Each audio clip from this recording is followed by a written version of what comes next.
विद्यार्थी मित्रांनो, परीक्षेसाठी आपण सर्वांची चांगली तयारी सुरू असेल.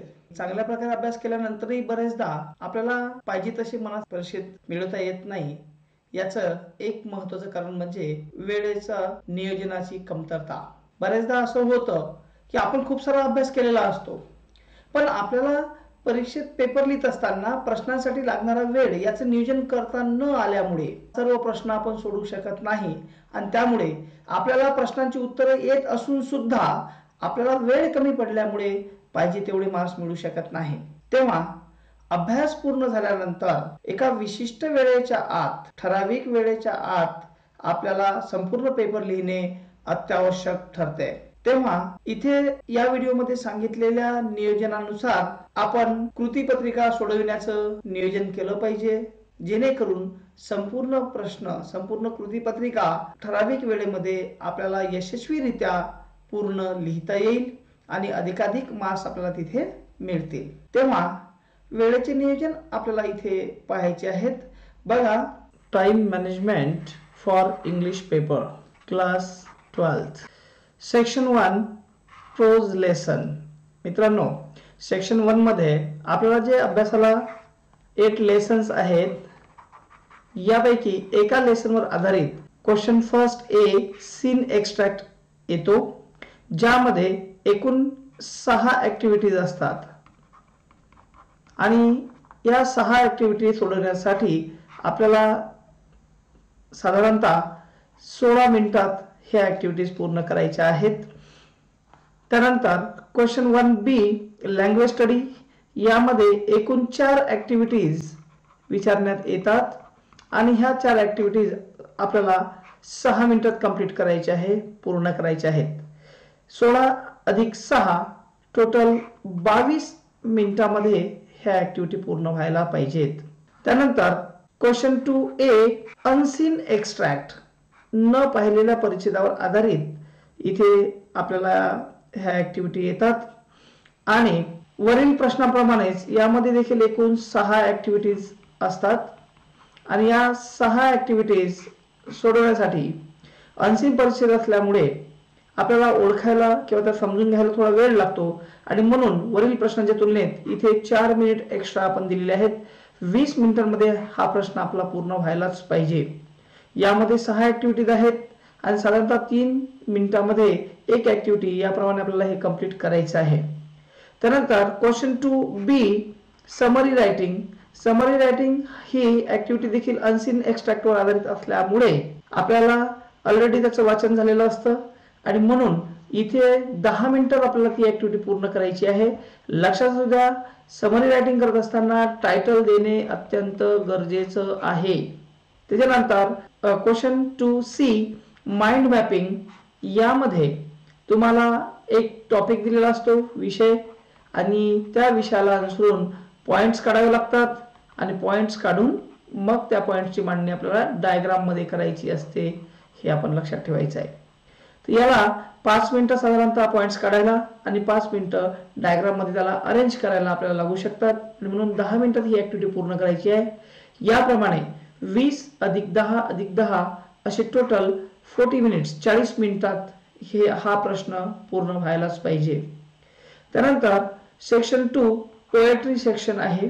बघा, क्वेश्चन 3A मध्ये सीन पोयम, ज्या 8 पोयम्स आपल्या अभ्यासाला आहेत, या 8 पोयम्स पैकी एका पोयमवर आधारित 10 ते 15 ओळीचा पॅराग्राफ इथे येतो. यामध्ये टोटल 5 ऍक्टिव्हिटीज असतात आणि ह्या 5 ऍक्टिव्हिटीज सोडवण्यासाठी आपल्याला साधारणतः 12 मिनिटांचा कालावधी मिळतोय आणि 12 मिनिटात ही ऍक्टिव्हिटी आपली पूर्ण व्हायलाच पाहिजे. त्यानंतर क्वेश्चन 3B ॲप्रिसिएशनचा प्रश्न असतो. जी पोयमवर विचारलेली आहे त्या व्यतिरिक्त इतर 7 पोयम पैकी एका पोयमवर आधारित ही ऍक्टिव्हिटी पेपरला येते आणि यावर आधारित आपल्याला 10 मिनिटात दिलेले मुद्दे असतील तर मुद्द्यांच्या सहाय्याने, नसतील तर मुद्दे तयार करून आपल्याला ॲप्रिसिएशन लिहावं लागणार आहे.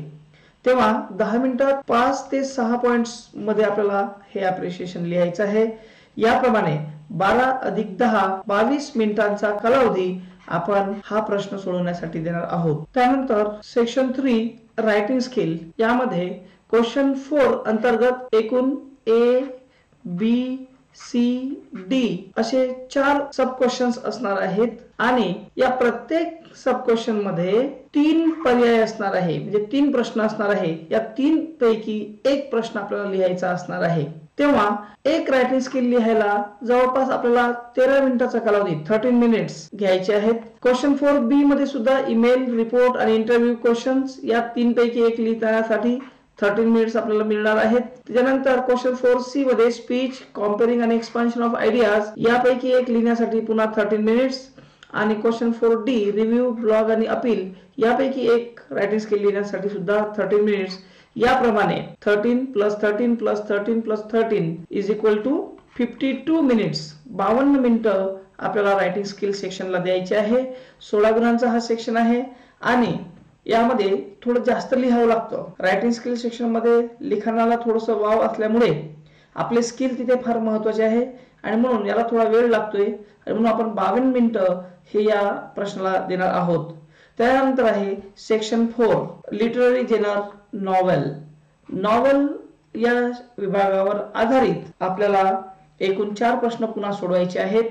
एक question 5A, question 5B, question 5C आणि क्वेश्चन 5D असे 4 सब क्वेश्चन्स इथे असणार आहेत. तेव्हा क्वेश्चन 5A मध्ये हिस्ट्री ऑफ नॉवेलवर आधारित MCQ टाइप क्वेश्चन्स येणार आणि याला साधारणतः 10 ते 11 मिनिटात आपण सहज लिहू शकणार.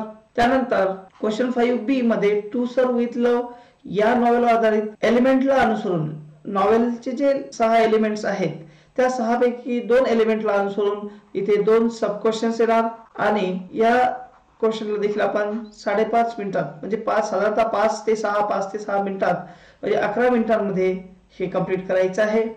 त्यानंतर क्वेश्चन 5C मध्ये around the world in 80 days he novel आहे. या नॉवेलवर आधारित 2 प्रश्न येतील, त्याला देखील 10 ते 11 मिनिटांमध्ये आपल्याला कंप्लीट करायचं आहे. त्यानंतर क्वेश्चन 4D मध्ये द साइन ऑफ 4 या नॉवेलवर आधारित 2 सब क्वेश्चन्स येणार आणि यांना देखील लिहायला आपल्याला 10 ते 11 मिनिटं द्यायची आहे. याप्रमाणे टोटल 44 मिनिटं आपल्याला इथे द्यायची आहे. अशा प्रकारे 11 ते 2 वाजेपर्यंत आपल्याला प्रत्येक प्रश्नाला जो टाइम दिलेला आहे त्यानुसार पेपर लिहायचा आहे. मित्रांनो इथे बघा question 1 22 minute, question 2 40 minutes, question 3 22 minutes, question 4 52 minutes आणि क्वेश्चन 5 44 मिनिट्स. याप्रमाणे 22 + 40 + 22 + 52 + 44 = 180 मिनिट्स. 180 मिनिटात आपल्याला पेपर लिहायचा आहे. या व्यतिरिक्त शासनाने जे नवीन पत्र निर्गमित केले आहे त्यानुसार पेपर संपल्यानंतर 10 मिनिटाचा वेळ आपल्याला मिळणार आहे. या 10 मिनिटाच्या वेळामध्ये आपल्याला क्रॉस चेकिंग करायचं आहे की आपला एखादा प्रश्न राहिला का, एखाद्या प्रश्नाला प्रश्न क्रमांक दिला की नाही हे सुद्धा चेक करायचं आहे आणि त्यानुसार आपल्याला इथे 10 मिनिटं वेळ मिळणार आहे. तर 180 + 10 असा टोटल 190 मिनिट म्हणजे 3 तास 10 मिनिटाचा कालावधी आपल्याला इथे मिळणार आहे आणि या 10 मिनिटात पूर्ण पेपर चेक करून मग आपल्याला पर्यवेक्षकाकडे जमा करायचा आहे. तेव्हा या पद्धतीनेच वेळेचे नियोजन करा जेणेकरून आपला वेळही वाचेल आणि व्यवस्थितरित्या यशस्वीरित्या संपूर्ण प्रश्न आपल्याला सोडविता येतील आणि अधिकाधिक चांगले मार्क्स मिळतील.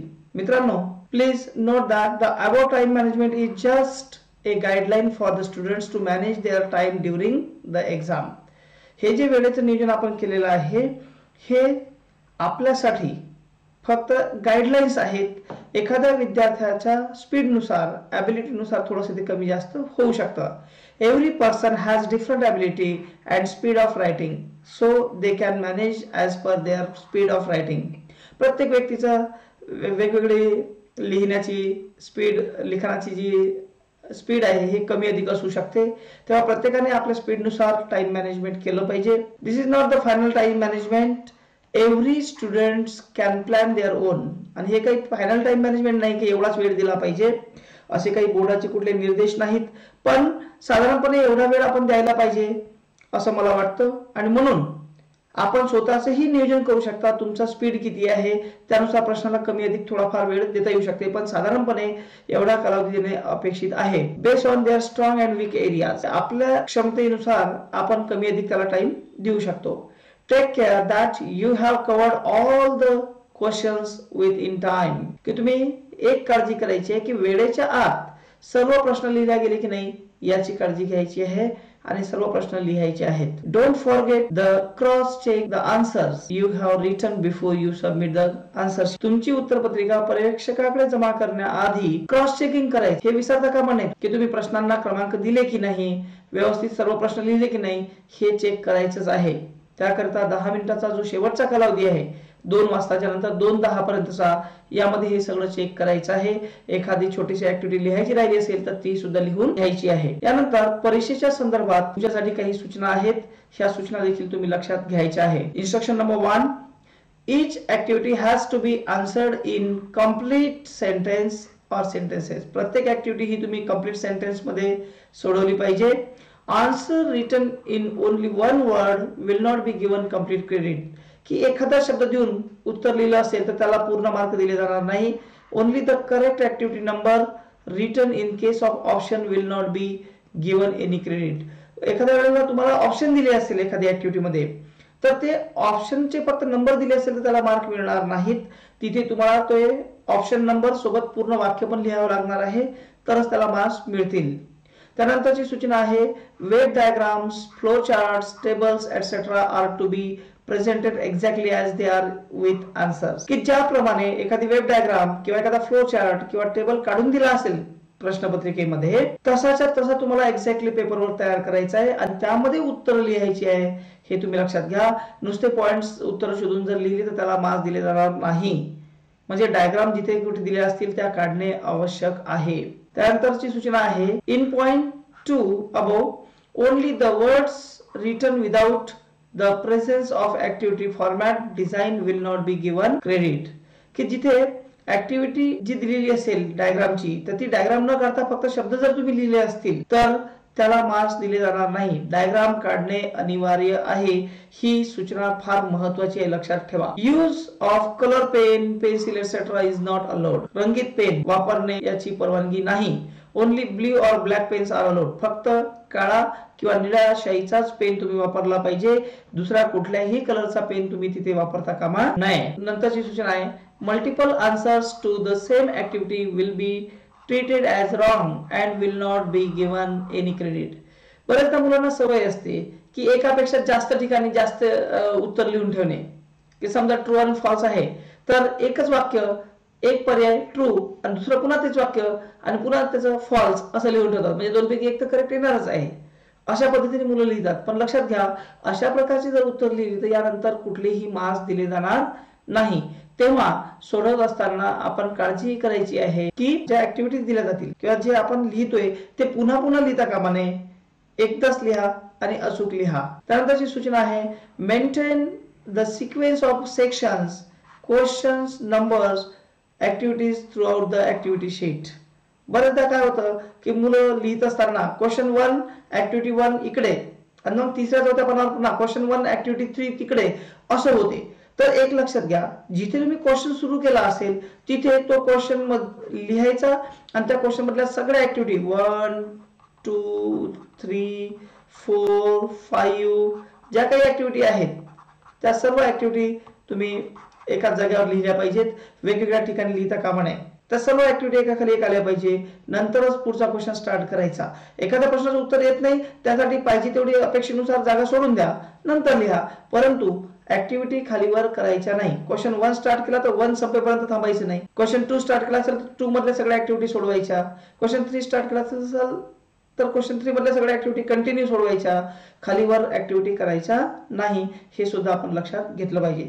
अशा काही महत्त्वाच्या सूचना आपल्यासाठी होत्या की ज्याचा वापर करून आपण सर्व प्रश्न व्यवस्थित सोडवाल अशी अपेक्षा करतोय. आशा आहे की या टाइम मॅनेजमेंटचा आणि ऍक्टिव्हिटी शीट फॉर्मॅटचा तुम्हाला चांगल्या प्रकारचा उपयोग झाला असेल. मित्रांनो, वेळेचे नियोजन आणि ऍक्टिव्हिटी शीट फॉर्मॅट लक्षात घेऊन आपण सर्व प्रश्न वेळेच्या आत आणि व्यवस्थितपणे लिहावेत। सर्वांना बोर्डाच्या परीक्षेच्या शुभेच्छा। या परीक्षेमध्ये तुम्हाला भरघोस यश प्राप्त हो ही सदिच्छा। जर व्हिडिओ आवडला असेल तर माझ्या चॅनलला सबस्क्राईब करा, तसेच हा व्हिडिओ आपल्या मित्रांपर्यंत जास्तीत जास्त शेअर करा, जेणेकरून सर्वांना याचा उपयोग घेता येईल। चला तर मित्रांनो, आता आपण इथे थांबूयात। थँक्यू।